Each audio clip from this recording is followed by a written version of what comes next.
Minsan naisip ko, ganun ba talaga ako kahirap maging nanay? Alam ko childish ako minsan natutuluan pa ng tsokolate yung t-shirt ko pag umiinom ako eh. Pero di ko expected na to the point na pinoproblema na ako ng mga anak ko.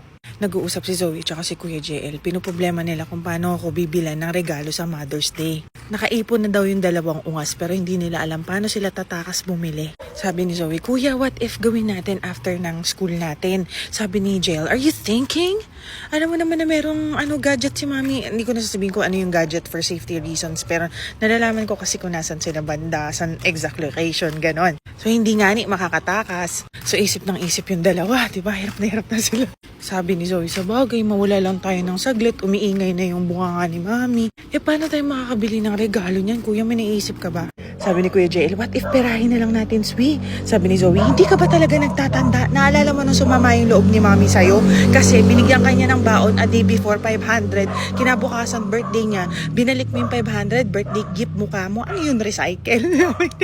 Ako naman, nakikinig lang ako sa usapan nila magkapatid. Pero gusto ko nang sumingit talaga.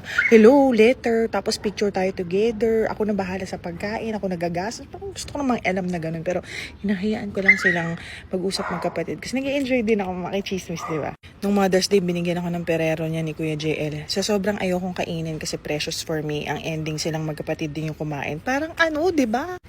Hindi nila alam. Huwag kayong mamoblema dyan. Antayin nyo. Pag nagkatrabaho kayo, hihiling talaga ako. Kala nyo